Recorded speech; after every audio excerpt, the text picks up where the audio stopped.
السلام عليكم ورحمة الله وبركاته. ربي يسير ولا تعسر وتمم بالخير وبك نستعين يا فتاح. ربي اشرح لي صدري ويسر لي أمري واحلل عقدة من لساني يفقهوا قولي. سبحانك لا علم لنا إلا ما علمتنا إنك أنت العليم الحكيم. أرسله بالحق بشيرا ونذيرا ما بعد فقد قال الله تعالى في كلامه القديم الفرقان المجيد: أعوذ بالله من الشيطان الرجيم بسم الله الرحمن الرحيم. وإن امرأة خافت من بغلها نشوزا أو إعرالا فلا جناح عليهما أن يصلحا بينهما صلحا والصلح خير إلى آية آخر. وقال نبينا صلى الله عليه وسلم: إصلاح ذات البين فإن الفساد ذات البين هي هالكة أو كما قال عليه الصلاة والسلام. எல்லா புகழும் புகழ்ச்சியும் வையகத்தை படைத்து பரிபாலிக்கக்கூடிய ரப்புல் ஆலமீன் அல்லாஹ்வுக்கு உரித்தாகட்டுமாக. சலாமும் சலவாத்தும் சத்திய தூதர் சன்மார்க்க போதகர் நாம் உயிரின் மேலான கண்மணி நாயகம் ரசூலுல்லாஹி ஸல்லல்லாஹு அலைஹி வஸல்லம் அவர்கள் மீதும் அவர்களுடைய வாழ்க்கையினுடைய வழிமுறைகளை பின்பற்றி நடந்த உத்தம சத்திய சஹாபாக்கள், தாபிஈன்கள், தபா தாபிஈன்கள், இமாம்கள், பெரியோர்கள், இந்த புனிதமான ஜும்மாவினுடைய எல்லா விதமான அருள் பாக்கியங்களையும் ரப்புல் ஆலமீன் அல்லாஹ் நம் அனைவர்களுக்கும் தந்தருள்வானாக. கண்ணியத்திற்கும் மிகுந்த மரியாதைக்கும் உரிய அல்லாஹ்வின் நல்லடியார்களே,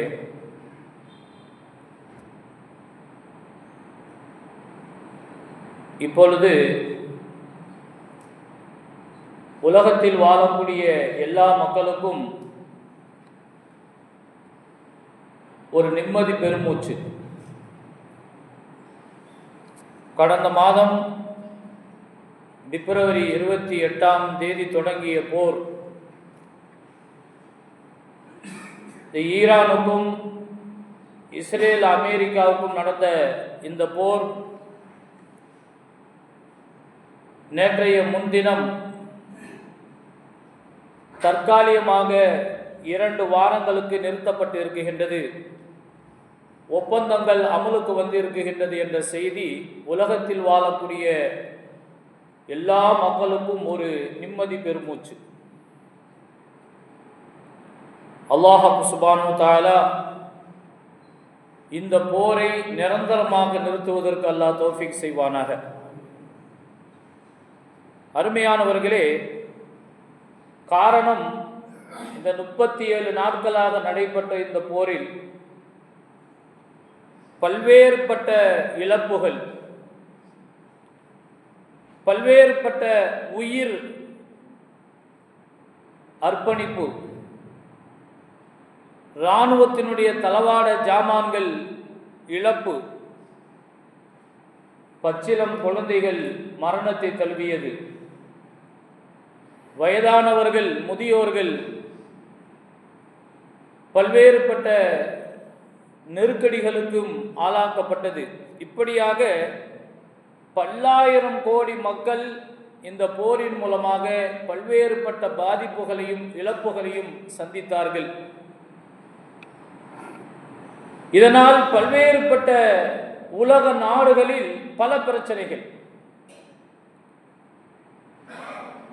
எரிவாயு, பெட்ரோல் போன்ற எரிவாயு, டீசல் போன்ற எல்லாமே தட்டுப்பாடு. முக்கியமாக வீட்டில் அதிகமாக பயன்படுத்தப்படக்கூடிய சிலிண்டர் உட்பட பல்வேறுபட்ட பாதிப்புகள். முதல்ல எல்லாம் ஃபோன் போட்டு நம்ம சிலிண்டருக்கு பதிவு பண்ணோம்னா மறுநாள் வந்து கிடச்சிரும். இன்னைக்கு 45 நாள் கெடு. அந்த அளவுக்கு தட்டுப்பாட்டை இந்த போர் மிகப்பெரிய உலகத்தில் வாழக்கூடிய எல்லோருக்கும் ஒரு பாதிப்பை ஏற்படுத்தி இருக்கின்றது. பொதுமக்கள் பல்வேறுபட்ட பிரச்சனைகளை சந்தித்துக் கொண்டிருக்கின்றார்கள். இப்படி நிறைய பாதிப்புகளை, இழப்புகளை நாம் சொல்லிக்கொண்டே செல்லலாம். அருமையானவர்களே, இந்த நிலையில் இஸ்லாமிய மார்க்கத்தினுடைய பார்வை என்ன? இதற்கு என்ன தீர்வை நம்முடைய இஸ்லாமிய மார்க்கம் சொல்லித் தருகின்றது என்பதை இந்த ஜும்மாவில் நாம் பார்க்க இருக்கின்றோம். குர்ஆன் ஷரீஃபிலே ரப்புல் ஆலமீன் அல்லாஹ் வஸ்ஸுல்ஹு கைருன், சமாதானமே சிறந்ததாகும் என்று அல் குர்ஆன் ஷரீஃபில் அல்லாஹ் குறிப்பிட்டு தருகின்றார். சமாதானமாக செல்வது அது எல்லா விதத்திலும் நலவை உண்டு பண்ணக்கூடியது, அது சிறந்தது என்று அல் குர்ஆன் ஷரீஃப் சொல்லித் தருகின்றது. இஸ்லாமிய மார்க்கம் சமாதானம் செய்து வைப்பது இருக்கின்றதே, அது மிக உயர்ந்த செயல் என்று நம்முடைய மார்க்கம் சொல்லித் தருகின்றது. பெரியோர்களே, இது ஏதோ நாட்டு பிரச்சனைகள் மட்டுமல்ல, நம்முடைய குடும்ப பிரச்சனையிலிருந்து நாம் அன்றாடம் சந்திக்கக்கூடிய எல்லா விதமான பிரச்சனைகளுக்கும் இந்த சமாதானம் இது தீர்வாக இருக்கின்றது. ரெண்டு முஸ்லிம்களுக்கு மத்தியில் ஏற்படக்கூடிய பிணக்குகள், குடும்பத்தினுடைய பிரச்சனைகள், சமுதாயத்தில் ஏற்படக்கூடிய தகராறுகள், பிரச்சனைகள், இதை எல்லாத்தையும் நீக்கி நல்லிணத்தை ஏற்படுத்துவதுதான் இஸ்லாம் சொல்லித்தரக்கூடிய வழியாக இருக்கின்றது. பெரியோர்களே, சகோதரர்களே, இந்த சமாதானம், இந்த நல்லிணக்கம், இது ஒவ்வொரு முத்தகீன்களுடைய அடையாளம் என்று நம்முடைய மார்க்கம் சொல்லித் தருகின்றது. இறை நம்பிக்கையாளர்களுடைய உயர்வான பண்பாகவும் மாபெரும் தர்மம் என்று நம்முடைய இஸ்லாம மார்க்கம் சொல்லித் தருகின்றது. பெரியோர்களே, மக்களிடையே சமாதானத்தை ஏற்படுத்தக்கூடிய நோக்கில் ஒருவர் உண்மைக்கு மாற்றமான சில விஷயங்களை சொன்னாலும் அது பொய் அல்ல என்று மார்க்கம் சொல்லும் அளவிற்கு இருவர்களை சமாதானப்படுத்தி அவர்களை ஒன்றிணைப்பதற்கு உண்மைக்கு மாற்றமான சில தகவல்களை சொல்லி இருவர்களையும் சமாதானப்படுத்தி ஒன்றுபடுத்துவது இருக்கின்றதே, அவர்களுடைய நாவிலிருந்து வரக்கூடிய அந்த வார்த்தை அது பொய்யல்ல என்று மாநபி ஸல்லல்லாஹு அலைஹி வஸல்லம் அவர்கள் சொல்லியிருக்கின்றார்கள். புகாரி கிதாபிலே ஒரு ஹதீஸ் ஒன்று பதிவு செய்யப்பட்டு இருக்கின்றது. பெருமானார் ரசூல் கரீம் ஸல்லல்லாஹு அலைஹி வஸல்லம் இடத்திலே கேட்கப்படுகின்றது, அலா உஹ்பிருக்கும் பி அஃலலி மின் தர்ஜத்தி சியாமி வ ஸலாத்தி வ ஸதகா. யா ரசூலல்லாஹ், நோன்பினுடைய அந்தஸ்தை விட, தொழுகையினுடைய நன்மை விட, சதகா கொடுப்பதால் ஏற்படக்கூடிய நன்மையை விட மிக சிறந்தது எது என்று பெருமானார் ஸல்லல்லாஹு அலைஹி வஸல்லம் இடத்திலே கேட்கப்படக்கூடிய நேரத்திலே கண்மணி நாயகம் ரசூலுல்லாஹி ஸல்லல்லாஹு அலைஹி வஸல்லம் அவர்கள் சொன்னார்கள், குல்ல யௌமின் தத்தலிஉ ஃபீஹி ஷம்ஸ். பெருமானார் ஸல்லல்லாஹு அலைஹி வஸல்லம் அவர்கள் சொன்னார்கள், குல்ல யௌமின் தத்தலிஉ ஃபீஹி ஷம்ஸ் தஅதிலு பைன இஸ்னைன். சூரியன் உதயமாகக்கூடிய ஒவ்வொரு நாளிலும் நீங்கள் இருவருக்கு மத்தியிலே செய்து வரக்கூடிய சமாதானம் இருக்கின்றது, அது மிகச் சிறந்தது, அது மிகச் சிறந்த தர்மம் என்று பெருமானார் ஸல்லல்லாஹு அலைஹி வஸல்லம் அவர்கள் சொன்னார்கள். தொழுகையினால் நமக்கு நன்மைகள், சதகா கொடுப்பதினால் நமக்கு நன்மைகள் கிடைக்கின்றது. அதே போன்று நோன்பு வைப்பதினால் பல்வேறுபட்ட நன்மைகளை நம்முடைய மார்க்கம் சொல்லித் தருகின்றது. இதைவிட சற்று கூடுதலாக பிணக்குகளில் மூழ்கி இருக்கக்கூடிய இரண்டு முஸ்லிம்களுக்கு மத்தியில் சமாதானத்தை ஏற்படுத்துவது இருக்கின்றதே, இதைவிட சிறந்தது என்று பெருமானார் ஸல்லல்லாஹு அலைஹி வஸல்லம் அவர்கள் சொல்லித் தருகின்றார்கள். அருமையானவர்களே, அடுத்து ஸல்லல்லாஹு அலைஹி வஸல்லம் அவர்கள் சொல்லும் பொழுது, மன் அஸ்லஹ பைன இஸ்ரைனி அதாஹுல்லாஹு பிகுல்லி கலிமத்தின் இத்க ரகபா. யார் இரண்டு பிணக்கு உள்ள நபர்களை சேர்த்து வைப்பதற்காக வேண்டி சமாதானத்தை மேற்கொள்கின்றார்களோ, அந்த மேற்கொள்ளக்கூடிய மனிதர் பேசக்கூடிய ஒவ்வொரு வார்த்தைக்கும் அல்லாஹ் சுப்ஹானஹு வ தஆலா ஒரு அடிமையை உரிமையிட்ட நன்மையை அவர்களுக்கு வழங்குகின்றான் என்று பெருமானார் ரசூல் கரீம் ஸல்லல்லாஹு அலைஹி வஸல்லம் அவர்கள் சொன்னார்கள். அருமையானவர்களே, பிரச்சனைகளுக்கு தீர்வு சமாதானம், அவர்களை ஒன்றிணைப்பது, அந்த உள்ளங்களை இணைப்பது, இந்த முயற்சியை யார் செய்கின்றார்களோ அவர்களுக்கு மிக சிறந்த நன்மைகள் கிடைக்கும் என்று நம்முடைய மார்க்கம் சொல்லித் தருகின்றது. நமக்கெல்லாம் தெரிந்த வரலாறு, பெருமானார் ரசூலை கரீம் ஸல்லல்லாஹு அலைஹி வஸல்லம் அவர்கள் தன்னுடைய அருமை மகள் ஃபாத்திமா ரலியல்லாஹு தஆலா அவருடைய வீட்டுக்கு போனாங்க. அவருடைய மருமக பிள்ளை அலி ரலியல்லாஹு தஆலா அவர்கள் வீட்டில் இல்லை. பெருமானார் ஸல்லல்லாஹு அலைஹி வஸல்லம் இடத்திலே அலியாரை குறித்து கேட்கக்கூடிய நேரத்தில் எங்க இருவருக்கு மத்தியில் பேச்சில் கொஞ்சம் வாக்குவாதம் முற்றி போய் மனஸ்தாபத்தோடு அவர்கள் வெளியே சென்று விட்டார்கள் என்று ஸல்லல்லாஹு அலைஹி வஸல்லம் இடத்திலே சொல்லக்கூடிய நேரத்திலே பெருமானார் ரசூலை கரீம் ஸல்லல்லாஹு அலைஹி வஸல்லம் அவர்கள் தன்னுடைய மருமக பிள்ளை அலியுன் கர்ரமல்லாஹு வஜ்ஹாவை தேடி சென்றார்கள். அவர்களை மஸ்ஜிதிலே கண்டார்கள். மண் படிந்திருந்தது, அதை தட்டிவிட்டார்கள். இந்த வரலாறுகள் தெரியும்.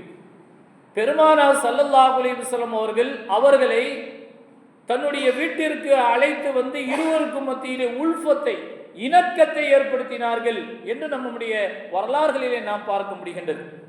ஆக பெருமானார் ரசூலே கரீம் ஸல்லல்லாஹு அலைஹி வஸல்லம் அவர்கள் சமாதானத்தை ஏற்படுத்தி இருவருக்கும் மத்தியிலே ஒற்றுமை ஏற்படுத்தி அந்த உடைந்து போன இதயத்தை இணைத்து ஸல்லல்லாஹு அலைஹி வஸல்லம் அவர்கள் இருவருக்கும் மத்தியிலே ஒரு அழகான ஒரு வாழ்க்கையினுடைய திட்டத்தை வழிவகுத்து கொடுத்தார்கள். இது புகாரி கிதாபிலே பதிவு செய்யப்பட்டு இருக்கின்றது. அருமையானவர்களே, கஅப் இப்னு மாலிக் என்று சொல்லக்கூடிய ஒரு சஹாபி, அவர்களே இந்த ஹதீஸை அறிவிக்கின்றார்கள். புகாரி என்ற கிதாபிலே பதிவு செய்யப்பட்டு இருக்கின்றது. அவர்களே இந்த ஹதீஸை சொல்கின்றார்கள். நான் இப்னு அபி ஹதரத் என்பவருக்கு கடன் கொடுத்திருந்தேன். என்னிடத்தில் அவர் கடன் வாங்கி இருந்தார்.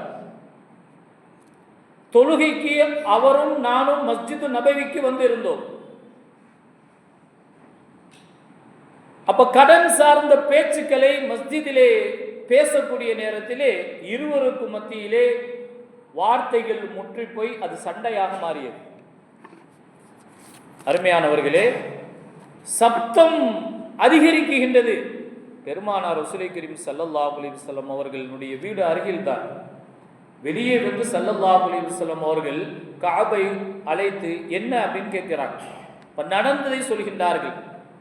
இப்ப பெருமானார் ரசூலை கரீம் ஸல்லல்லாஹு அலைஹி வஸல்லம் அவர்கள் கஅப் அவர்களிடத்திலே, உன்னிடம் அவர் வாங்கிய கடனில் பாதியை நீ தள்ளுபடி செய்து விடு. ஒரு அற்புதமான அந்த பிரச்சனைக்கு உண்டான தீர்வை பெருமானார் ஸல்லல்லாஹு அலைஹி வஸல்லம் அவர்கள் இங்கே அந்த உம்மத்துக்கு வழிகாட்டுகின்றார்கள். உன்னிடத்திலே அந்த சகோதரர் கடன் வாங்கி இருக்கின்றார், அந்த கடனிலிருந்து பாதியை நீ தள்ளுபடி செய்துவிடு. அந்த சஹாபி அவர்களும் கண்டிப்பாக நான் செய்கின்றேன் யா ரசூலல்லாஹ், என்னுடைய கடன் நான் கொடுத்ததிலிருந்து பாதியை அவருக்காக வேண்டி நான் தள்ளுபடி செய்து விடுகிறேன். பெருமானார் ரசூலை கரீம் ஸல்லல்லாஹு அலைஹி வஸல்லம் அவர்கள் கடன் வாங்கி இப்னு அபி ஹதரத்தை அழைத்து, பிரச்சனைக்கு காரணமாக இருக்கக்கூடிய இந்த கடனை நீ உடனடியாக நிறைவேற்றிவிடு என்று பெருமானார் ஸல்லல்லாஹு அலைஹி வஸல்லம் அவர்கள் அந்த சஹாபியிடத்தில் சொன்னார்கள். அவர் கடனை நிறைவேற்றினார், இருவர்களும் ஒற்றுமையோடு வாழ்ந்தார்கள் என்று வரலாறுகள், ஹதீஸுகள் நமக்கு சொல்கின்றது. ஆக பெருமானார் ஸல்லல்லாஹு அலைஹி வஸல்லம் அவர்கள் பல்வேறுபட்ட பிரச்சனைகளுக்கு சமாதானத்தை ஏற்படுத்தி இருக்கின்றார்கள். அது கடன் சார்ந்த பிரச்சனைகள் மட்டுமல்ல, குடும்பம் சார்ந்த பிரச்சனைகள், சமுதாயம் சார்ந்த பிரச்சனைகள், இப்படியாக பல்வேறுபட்ட பிரச்சனைகளுக்கு மாநபி ஸல்லல்லாஹு அலைஹி வஸல்லம் அவர்கள் தன்னுடைய சாதுர்ணியமான வழிகாட்டுதலின் மூலமாக சமாதானத்தை ஏற்படுத்தி உள்ளங்களை இணைத்து அவர்களை ஒற்றுமைப்படுத்தி இருக்கின்றார்கள் என்று நாம் வரலாறுகளையே பார்க்க முடிகின்றது. அருமையானவர்களே, இன்று இந்த பண்பாடுகள் நம்மிடத்திலே ஒரு சில நபர்களிடத்தில் தான் அது இருக்குகின்றது, அதிகமானவர்களிடத்தில் அது இருப்பது கிடையாது. இப்படிப்பட்ட குணநலன்கள் அரிதோ அரிது. யாராவது ஒரு நபர்களிடத்தில் இந்த பிரச்சனைகளுக்கு சமாதான மார்க்கம் காட்டக்கூடிய வழிகளில் தீர்வை எட்டக்கூடுவது, அதற்குண்டான வழிகளில் தன்னுடைய வாழ்க்கையை அமைத்து கொண்ட வாழ்க்கை ஒரு சில நபர்களிடத்தில் நாம் பார்க்க முடிகின்றது. அருமையானவர்களே, இந்த காலகட்டங்களிலே இப்பொழுது பல்வேறுபட்ட உலகத்தில் சந்திக்கக்கூடிய பிரச்சனைகள், போரின் மூலமாக பல்வேறுபட்ட பாதிப்புகள், ஈரானும் அதே போன்று அமெரிக்கா இஸ்ரேலும் சண்டையிட்டுக் கொண்டார்கள். இது 2-3 நாடுகளுக்கு சம்பந்தப்பட்ட பிரச்சனைகள் மட்டுமல்ல, உலகமெல்லாம் ஸ்தம்பித்தது. உலகத்தினுடைய மக்கள் எல்லாம் பாதிக்கப்பட்டார்கள். பல்வேறுபட்ட அவருடைய அலுவல்கள், பல்வேறுபட்ட தட்டுப்பாடுகள், பல்வேறுபட்ட பிரச்சனைகள் ஏற்பட்டது. இந்த காலகட்டங்களிலே காசாவின் மீது பல்வேறுபட்ட தாக்குதலை இஸ்ரேல் கடைபிடித்த நேரத்திலே அதனுடைய நிகழ்வுகள் போன ரமலான்ல நம்ம பார்த்தோம். இந்த ரமலான் அல்ல, போன ரமலான்ல இஸ்ரேலிய மக்கள், இஸ்ரேலியர்கள் காசாவை தாக்கிய அந்த நிகழ்வு, அதனால் ஏற்பட்ட பாதிப்புகள், பல்வேறுபட்ட உயிரிழப்புகள், பச்சிளம் குழந்தைகள் எல்லாம் கொண்டு குளிக்கப்பட்ட நிகழ்வுகள் எல்லாம் கண்கூடாக பார்த்தோம். இறுதியாக இந்த பிரச்சனைக்கு முற்றுப்புள்ளியை வைப்பதற்கு சமாதானமாக சென்றது கத்தார் நாட்டினுடைய அந்த மன்னர். அவரின் மூலமாக அந்த போர், காசாவினுடைய போர் முடிவுக்கு வந்தது. இப்பொழுது ஏற்பட்டிருக்கக்கூடிய இந்த ஈரானுக்கும் இஸ்ரேலுக்கும் சம்பந்தப்பட்ட போர் தற்காலிக போர் ஒப்பந்த நிறுத்தம் பாகிஸ்தான் பிரதமரால் ஏற்படுத்தப்பட்டு இருக்கின்றது. அருமையானவர்களே, எனவே 15 நாட்களுக்கு, 2 வாரங்களுக்கு எந்த யுத்தமும் இல்லை என்ற ஒப்பந்தம் அமலாக்கப்பட்டு அறிவிக்கப்பட்டு இருக்கின்றது. எனவே மக்கள் கொஞ்சம் நிம்மதி பெருமூச்சை விட்டு இருக்கின்றார்கள். அருமையானவர்களே, இதற்கெல்லாம் மார்க்கம் சொல்லித்தரக்கூடிய வழிமுறைகளை நாம் பின்பற்றி வாழ்ந்தோம் என்று சொன்னால் நிச்சயமாக இந்த பிரச்சனைகளுக்கு ஒரு தீர்வை எட்டலாம். பல்வேறுபட்ட உலகத்தினுடைய நாடுகள் இன்று பல்வேறுபட்ட பாதிப்புகளை சந்தித்த நாடுகள் ஓரளவிற்கு மகிழ்ச்சியினுடைய அந்த எல்லைக்கு சென்றிருக்கக்கூடிய சூழல்களை பார்க்க முடிகின்றது. அருமையானவர்களே, அல்லாஹ்விடத்திலே இது போன்ற காலகட்டங்களிலே நாம் துஆ செய்வதற்கு கடமைப்பட்டு இருக்கின்றோம். பச்சிளம் குழந்தைகள் இந்த போரின் மூலமாக தன்னுடைய இன்னுயிரை நீத்திருக்கின்றார்கள். வயதானவர்கள், பல்வேறுபட்ட உயிர்கள் இந்த போரின் மூலமாக மாண்டு இருக்கின்றது. பல்வேறுபட்ட இராணுவ தளவாட ஜாமான்கள் இழப்பை ஏற்படுத்தி இருக்கின்றது. இப்படி பல்வேறுபட்ட பாதிப்புகள் உலக மக்களாலும் அனுஷ்டிக்கக்கூடிய ஒரு சூழ்நிலைகளை நாம் பார்க்க முடிகின்ற பெரியோர்கள்.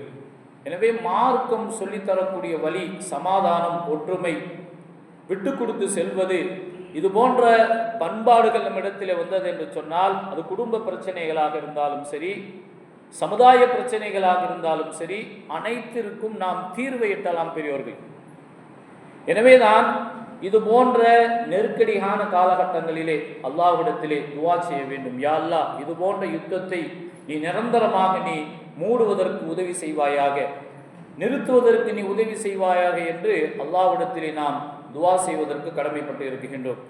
பெருமானார் ஸல்லல்லாஹு அலைஹி வஸல்லம் அவர்கள் இருவர்களுக்கு மத்தியிலே நீங்கள் செய்து வைக்கக்கூடிய அந்த சமாதானம், தர்மம் அளவிற்கு மார்க்கம் வலியுறுத்தி சொல்கின்றது. தர்மம் செய்தால் பொருளாதாரத்தை கொடுக்க வேண்டும், ஆனால் 2 பேருக்கு மத்தியிலே நீங்கள் சமாதானத்தை ஏற்படுத்துவதன் மூலமாக தர்மம் செய்த நன்மையை நீங்கள் பெறுகின்றீர்கள் என்று நம்முடைய மார்க்கம் வலியுறுத்தி சொல்லியிருக்கின்றது பெரியோர்களே, சகோதரர்களே. எனவே நாட்டில் நிலவக்கூடிய பிரச்சனைகளுக்கு அல்லாஹ்விடத்திலே துஆ செய்வது நம்முடைய கடமையாக இருக்கின்றது. எனவே நாம் துஆ செய்து கொண்டே இருப்போம். யா அல்லாஹ், நாங்கள் வாழும் காலம் முழுக்க யா அல்லாஹ் நிம்மதியை நீ தருவாயாக.